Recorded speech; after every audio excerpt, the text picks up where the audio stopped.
Now that all of the boring stuff is out of the way, I'm going to introduce Suzanne. So Suzanne Akhras Sahloul is the founder and executive director of the Syrian Community Network. She has a bachelor's degree in history and education from the University of Illinois in Chicago, a master's of arts and organizational leadership from Lewis University, and currently she resides with her husband and 3 children in the suburbs of Chicago. The Syrian Community Network was established by a diverse team of community members to aid and to assist in easing the resettlement of Syrian refugees. Syrian Community Network partners with refugee resettlement agencies in providing support to newly arrived Syrian refugees. They connect refugees with appropriate services and community resources available and foster a relationship between the Syrian refugee and the larger Chicago community. While small in size, the Syrian Community Network is mighty in its advocacy and has emerged as the leading voice of the Syrian American community. I am really thrilled to have Suzanne here speaking with us. One of the questions we get asked most often at MFA is what I can do in my own community. And Suzanne is going to give you some ideas. She'll tell you what's been working in her area, and you can hopefully be inspired to bring these ideas into your own community. So let me turn it over now to Suzanne. Good afternoon, everyone. Thank you, Allison, for the very nice introduction. Thank you for MFA for inviting me to be a guest speaker at one of your webinars.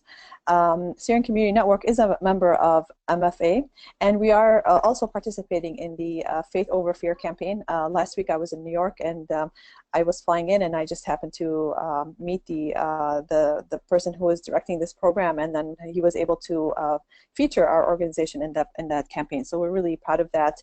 I hope all of you will have some takeaways today, and I'll do my best to give you some ideas on how you can best work with your local communities to serve the refugees in your area.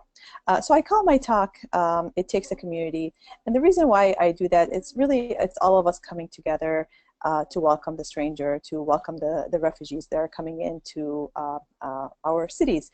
And when I speak of refugees, you know, although my organization is called the Syrian Community Network, and right now we're focused on Syrian refugees because that is at the moment the biggest need, because what we're seeing the crisis in Syria.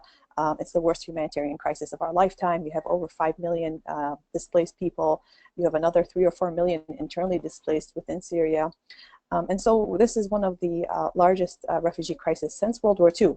And so we decided to focus right now on Syrian refugees because that is the issue at hand, and it's the refugees that are coming, the newest refugees that are coming into our cities. But certainly as we grow, we believe it is our duty, it is our mission, it is our calling to serve all refugees, whether they're from Somalia or the Rohingya refugees or Congolese refugees. So I just want to make that clear. But right now we're just focused on Syrians because we're a small organization. We were established in 2015, and as we're gearing up and improving on our programs, you know, we're just focused on this community. But in time we will grow. And so, you know, really it's the community that comes together to support the refugees. And oops, let me see, how do I move the slide? And so right now what today is the 27th day of Ramadan. And we believe that one of the 27th day, or the night before the 27th day, is one of the most holiest nights, and it's the most charitable night. And what's going on right now in our city, in Chicago, is we started a campaign called Chicago Does Eid, and the idea is to have people sponsor children for the Eid holiday. Eid is the day that comes after the end of Ramadan, and that's usually a very festive day. It's the day where you receive many gifts for the children, you wear new clothes, and all the charitable giving that happens during Ramadan, it should be distributed before Eid. And so right now in our office, I'm sitting in my office, and I wish I could show you all the gifts that are in our office. People from every faith group dropping off, you know, toys and skateboards and gift cards for families. People from the Jewish community, from the Christian community. I had one lady yesterday come to my home and drop off some gifts and said, "I'm so sorry. Last year I missed Eid. But this year I was really watching it, and I was following, and I was Google searching, and I wanted to make sure that this year I got all my church members to sponsor a bunch of kids and a bunch of toys for all of some of the children, the Syrian refugee children. So that to me is a testament of who we are as Americans, and it makes me proud and to be alive. And so it's right now in our office we have tons of gifts coming, and then on tomorrow, 2 days before Eid, we're inviting all of the families to come out and to receive their gifts. And so we're excited, and it's all, I might just take a few pictures and send them to Alison, and maybe she can share them on the email list, just so that you can see how much, the outpouring of support that we have here in Chicago. So Syrian Community Network, we started in Chicago, but we have chapters in San Diego, Atlanta, Phoenix, and now Toledo is interested in starting a chapter, so we're excited about that. And so the idea behind forming chapters is so that we can share information, so that not one community has to reinvent the wheel, basically. So if we in Chicago develop a program, why go and start all over in another city where we can share this information together? And so this way we have a larger network, we learn from each other, and we learn best practices. So that's kind of the idea of why we wanted to start chapters. But really, I'm focusing now on Chicago, just because this is where we were formed and where we started. Sorry. Okay. And then our founding members are the heart and soul of our organization. I always like to mention them. These are busy doctors and dentists, and I have IT people, I have a travel agent, I have and so we're all busy, very busy people, but we've all taken this sacrifice to make sure that we are supportive. And this is a picture of some of the families that we serve. At that time, when this picture was taken, this was back in 2015, but I like this picture because it's very festive and very joyous, and the kids are smiling and giving the peace signs. And this was when they first arrived to Chicago, and at that time we only had about 11 families, but right now in Chicago we're serving over 170 families, and that's about 800 individuals, mothers, fathers, children. We have many single moms, we have people with injury, we have people with disabilities, we have people who were tortured due to this crisis with what's happening in Syria. It's really sad, but what gives us hope are the children and the smiling faces of these kids to keep us moving forward. And then some of our programs that we do is the rental support program, the mentorship program, and I'll talk about the mentorship program later. And this is how really everyone can participate in this very simple program. And we're very willing and happy to share this program with MFA, and so that others can duplicate. And also we started a jobs training and placement program where we do role playing and how to interview and write a resume. We just started our case management, and we started a new initiative called the Syrian Delights, and this is an entrepreneurial venture where we have some of the women who make very delicious sweets. As you know, Syrian sweets is delicious, baklava and all kinds of cookies and things like that. And then we sell it to the community, and people make orders, and so this money goes directly to the refugees. And right now we've partnered with the Loyola Business School, and they're looking to make this into a business venture, actually, so we're excited about that. And then we want to start intensive case English as second language, and our youth program, and a senior care program. And just so to give you put things into perspective, the family arrival timeline. So early on, we started receiving families in 2014. At the end of 2014, it was very slow, a slow trickle. And then in 2015, we saw some numbers. And then right around April of 2016, those numbers doubled and quadrupled. If you recall from last year, we had a surge of refugee numbers coming in all over the United States, and the idea was that President Obama wanted to reach his goal of 10,000, resettling 10,000 Syrian refugees before the end of the fiscal year.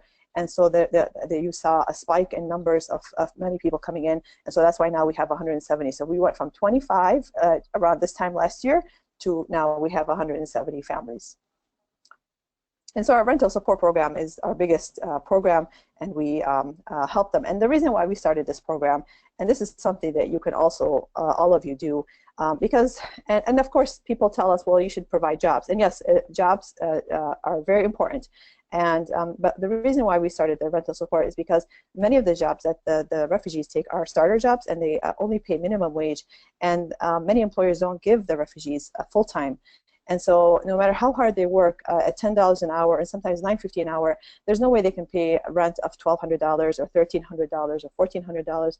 And so we end up having to supplement their rent as long as they're working, and so that we can best support them. We don't want to see anyone homeless or evicted, and so that's why we started this rental support, because we want, in order for people to advance, to be able to take English, you have to think of securing basic needs, food and shelter.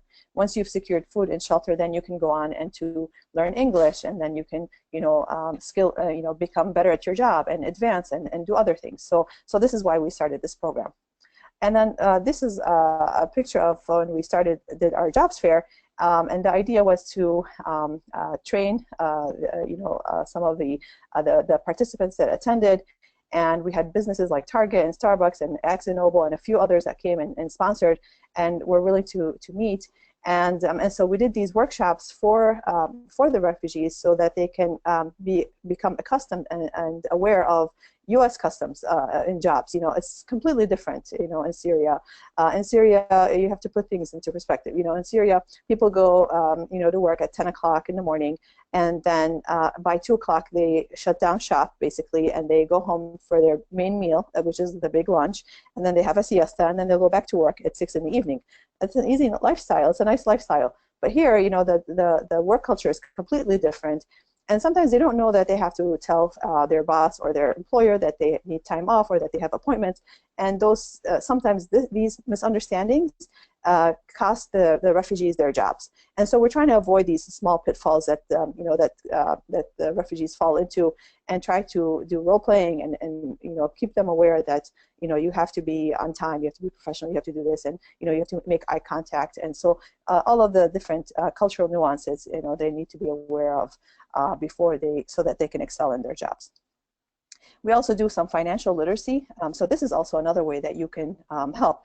And so we brought in someone who is a banker. She's Syrian and she speaks Arabic. And so she basically went through the financial understanding 101 to the basics, how to write a check, how to start your own, open up your own bank account. What does it take to, eventually in time, maybe they want to buy a home. Is it smarter to buy a home now and instead of paying rent? They have a lot of questions.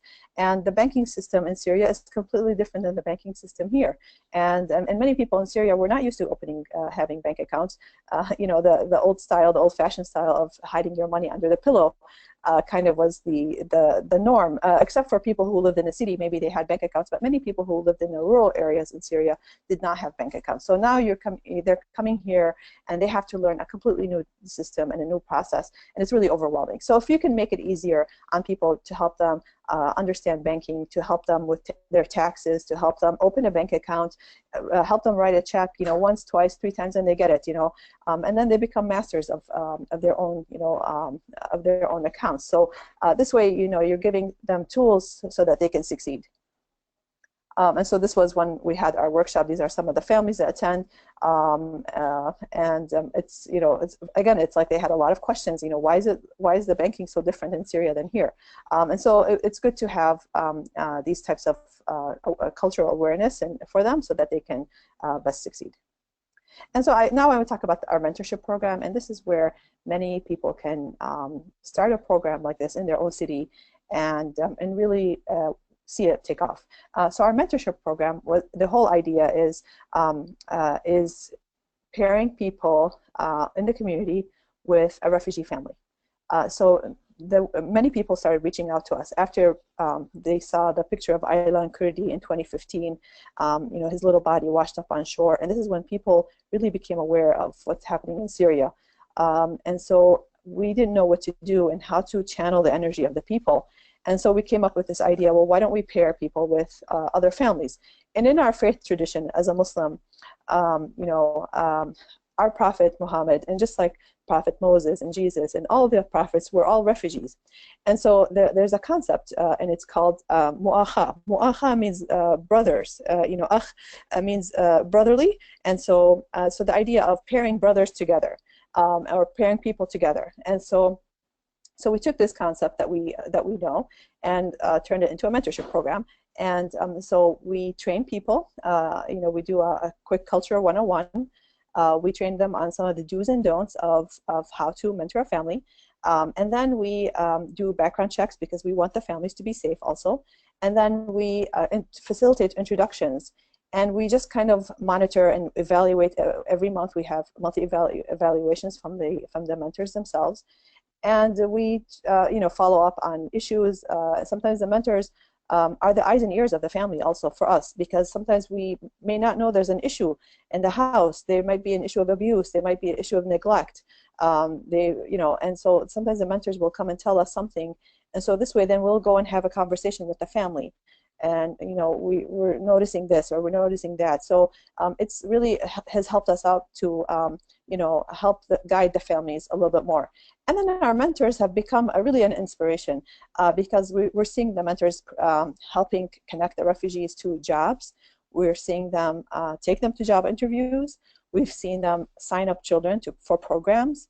We've seen our mentors become, helping the refugees drive or, rallying their own community, raising money to purchase a vehicle or car for the family. We've seen mentors, start GoFundMe to help supplement rent for the families. We've seen our mentors just, really embracing this whole idea. And then telling their own friends and their own communities, look, this is what's happening. Look at what I'm doing, and come and join. And they've brought in more mentors.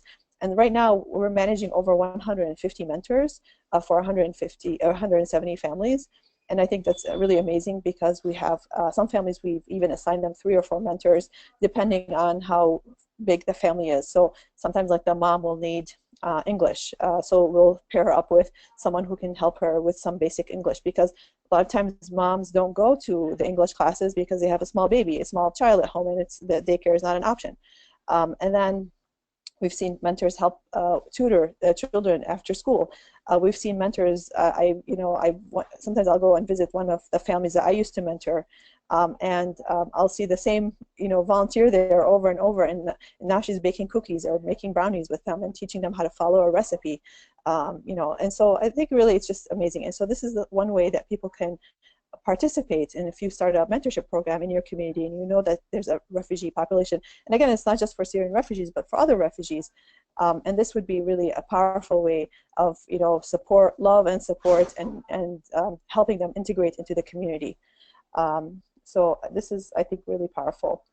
Here's a picture of one of our families that we mentor. So the gentleman in the black sweater, the first one to my right, I'm looking at my computer, his name is Firas. Firas is a physician, and he was, his story is that in 2011 or 2012, when the rioting was happening in Syria, when many young people took to the streets asking for reforms and asking for change, his neighbor, I think, was shot at.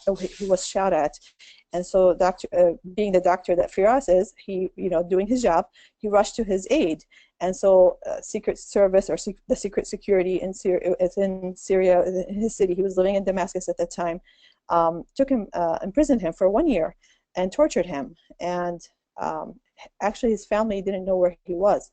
The prison system in Syria is that once you disappear, you disappear. No one will know. There's no Miranda rights that have been read to you, basically. So his family, his wife, that pictured in the blue, thought he was dead. And then a friend of his was released from the prison and informed them that he is alive and he's in prison. After 11 months, he was let go. And so immediately he told his wife, Rehab, he told her, we need to leave. And so that began their journey on becoming refugees. So they left Damascus with their little baby boy, and they traveled to Turkey, and they lived there for 2.5 years, and they were contacted by the UNHCR. Would you like to resettle? Since he fits the category of someone who was tortured, vulnerable family. And so he, after 1 year or a year and a half of the vetting process and going through all the background checks and all this, all of the security checks, they were allowed to come in September of 2015. And just I wanted to say that Rihab just had a baby boy, and so now they have 2 boys. And Dr. Firas is working at a clinic. He works as like a discharge, like basically taking data and appointments and things like that. But he is studying to be recertified and to become a doctor all over again. And so we're really proud of them. They've integrated very well. And then the other 2, the other gentleman, the tall gentleman in the glasses, and the other lady in the checkers blouse, are their mentors. And this is Maya in the middle. She's our volunteer coordinator. She's the one that trains all of the volunteers and facilitates the introductions. And so we're really proud of this family. And I know that he's going to succeed. Once he takes his exam, he will succeed, and we'll help him to succeed also. And so we do, another way that people can help is by doing a back-to-school drive if they want. They can collect notebooks, they can collect backpacks. In Syria, just to kind of put things in perspective again, people, when they go back to school, they walk in usually with a notepad and a pencil or a pen. We don't have this concept of back to school, and we need to get all of the, all of our crayons and the glue and everything. I remember myself when I first came to Chicago at the age of 10 in the 1980s. We went to school. Our first day we went to school, I saw all these kids carrying binders and notebooks and all these cool things, and my sister and I looked at each other. We didn't have anything. We only had a pencil, because we didn't know that this, people, were prepared to. And then everybody was asking us, well, where are your crayons? Where's your glue? Where's your notebook? I'm like, we don't know. We didn't have any. So we want to make sure that these kids are ready for success, and we don't want them to walk in the first day of school. I mean, it's hard enough to walk into school, not knowing the language or the culture. You want to walk in, just looking like the other kids. If the other kids have snazzy backpacks, they need to have a snazzy backpack, and and so you get the idea. So you can, do a back-to-school drive and get these kids ready to succeed. And let me tell you, these kids, the boy in the red, Anas, and his little brother Yusuf, they're the smartest 2 little guys ever. And then the girls are Shahid and Shayma. Also, Shahid and Shayma actually were the first family that came to Chicago that was resettled, and so we have like a special bond with them, with this family.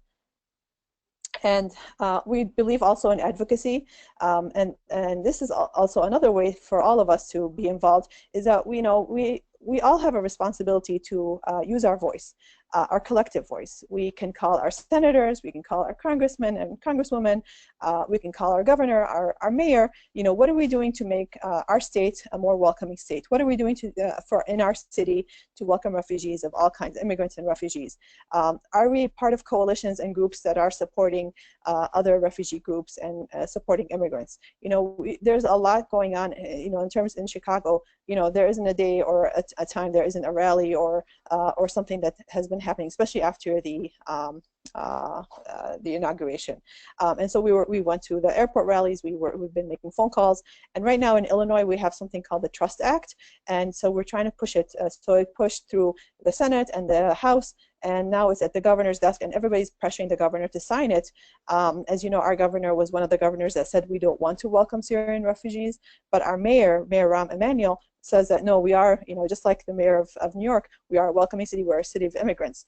And so I think advocacy is so important for all of us to be a part of. And I think as citizens, what's the saying? Democracy is not a spectator sport. We have to be active citizens and make our voice heard, and calling our representatives who work for us to really champion the idea of welcoming refugees and immigrants, and what are we doing to make our cities more welcoming and offer jobs and support, and really being sanctuary cities.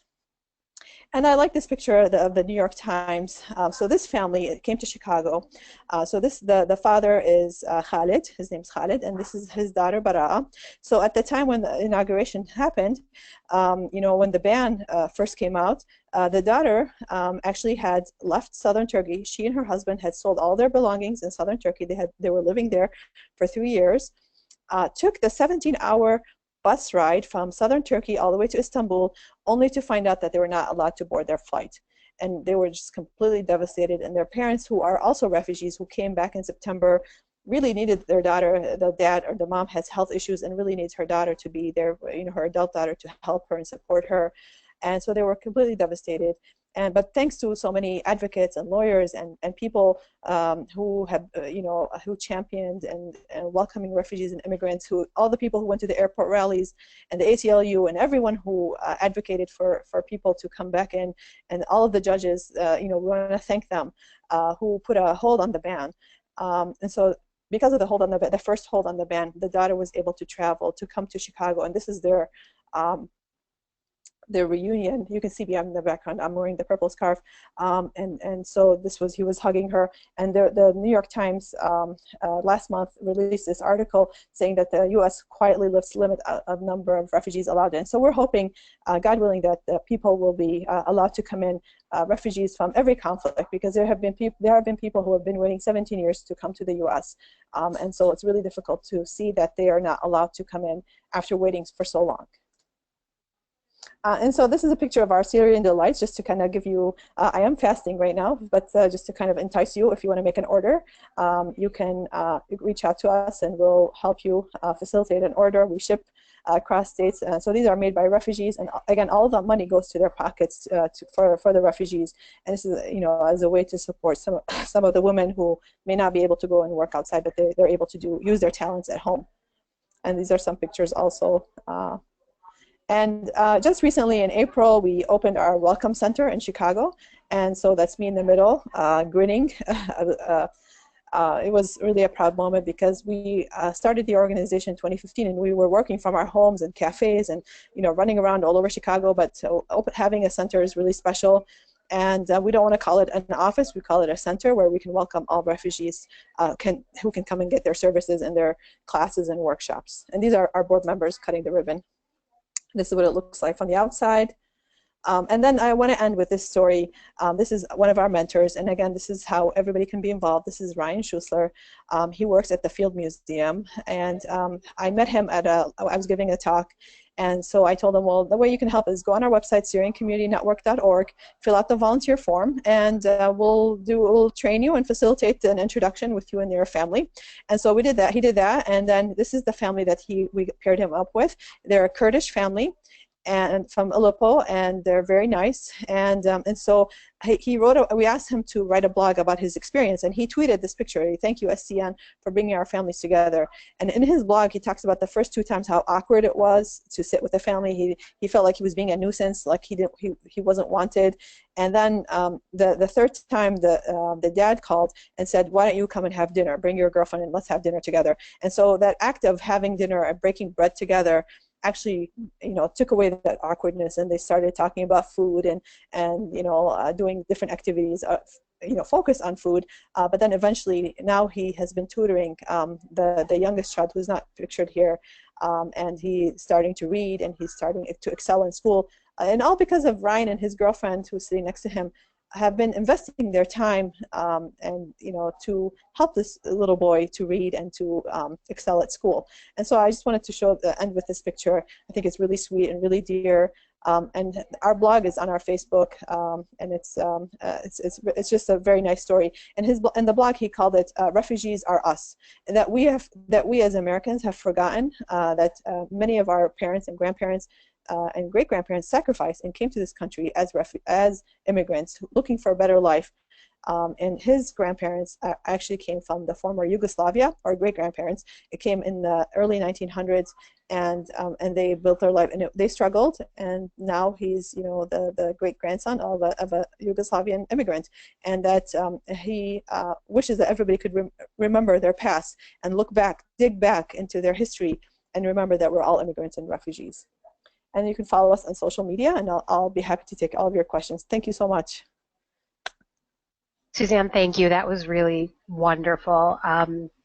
As I expressed before, this is the kind of thing that we're constantly being asked about, what people can do in their own communities. So As you all know, all of the people listening, we always record these, and I will send this recording out, and I'll probably say this again before I end. I'm really going to encourage you to share this within your communities, because I think there's a lot of great stuff here that you can take back to your own communities. So I have a question that came in. What are refugees' biggest concerns upon resettlement into the new communities, and how does SCN help to mitigate these concerns? Well, one of their first concerns when they first come to the U.S. is, who's going to help us, and what's life like? They feel it's, it's very difficult when they first arrive. Will there be a community for us? How will we make it? Will my children succeed? And right away, there's something that, the refugee program in the U.S. is really all about becoming independent as soon as possible, versus the refugee program in Europe or maybe other countries. They may take their time. The refugees are always comparing, between Europe. Like in Germany, oh, my cousin is in Germany. They allow him to take English, to take German, and to do this and to do that. Then they tell him to take a job. Versus here in the U.S., it's you have to be really on top of things. You have to be able to get a job and to be able to pay rent within 3 months. And so this is one concern, is that how can they make it in 3 months to be able to speak English and to get a job, and will there be a community for us? And of course they worry about the cultural and the different nuances that they have to deal with all of a sudden. But Syrians, I think, really do adapt very easily.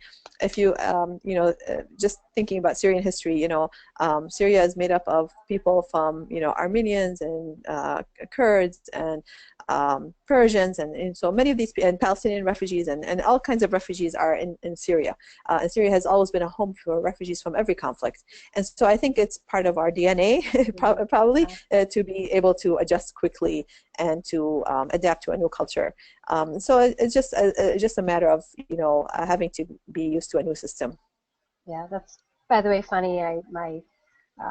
My grandparents are refugees from Nazi Germany, and it's something I feel like we say as a Jewish community that, like, well, we were able to adapt. And yes. So as I'm blanking on his name, but the volunteer that you just showed, as he said, if we look back in our past, the vast majority of us can find something to relate to in what the Syrian community is going through now. And I have a question coming in from Avi. Avi, go ahead. Hi, Suzanne. Thank you so much for speaking with us and sharing with us about SCN's work. This might touch on some of the stuff you just spoke about, but specifically regarding like the rental support program, I'm curious, kind of like how much of an issue is that for refugees and refugee families that come here? Because I was at a meeting recently with a resettlement organization, and they said they cover rent for the first month for a new family, and then after that they're on their own in terms of paying for rent. So like for how many refugees is that like a real problem? Yeah, it's a real problem. It's for everyone, because it's and some organizations here in Chicago, like Refugee One, is one of the strongest resettlement agencies here, and they do their best to cover. Like usually, I don't know if you all know, like the way the amount that's allocated is you get each person will get $925. And then you multiply that by the number of family members. So let's say it's a family of 5, so that's almost $5,000. That will cover for your security deposit for the apartment, and then maybe first month, second month, depending how much money is left over. Usually, resettlement agencies here in Chicago rely a lot on volunteers to bring in furniture. So this way they save the money for the rent instead of buying furniture and other items. And so that money can, you can stretch that money a little bit further, 2 months, 3 months, 4 months, so like Refugee One will continue to supplement even if it's just partial, up to 6 months. And then usually once they get off of the assistance, the resettlement agencies, because we work closely with the resettlement, because we don't want to duplicate efforts and we don't want to step on their toes also. And so we work in tandem with the resettlement, and we're always in constant communication. And so they let us know, okay, their rental support has ended, and now, you know, if you can assist. And it is an issue because, as I mentioned, you know, the low-income jobs are, you know, will barely cover rent. You know, especially in Chicago, rent is very expensive, and it depending on, you know, of course, the area where people live. But you know, an average apartment, a 2-bedroom apartment, can go from $1,000 to $1,500, and this is just like in like not in a posh area. This is like a really like middle class, you know, area in Chicago, in the north side. And so you know, you have to try to find places that are not as expensive. You know, we have like one person who is in a wheelchair, and he has to have an apartment on the first floor to be able to go in and out of the apartment, because you know, the many apartments are old in the north side, and they may not be equipped with elevators. So he pays a rent for $1,600, and that's really expensive. And so we've been able to find community members to help him with you know, paying his rent, you know, because even if he gets disability will only take them so far also. So it is one of our #1 issue here in Chicago, where we're always having to supplement, and they're always coming in with a slip saying that they're late, or they're, you know, this, and we don't want anyone to be evicted, but at the same time we don't want to create a culture of dependency, and where they're relying on us to bail them out every time. And sometimes one of the issues that comes up is like, you know, they'll quit their job all of a sudden. Somebody said something to them, and they got upset, and they quit. And they're like, you can't quit, you have to have a backup.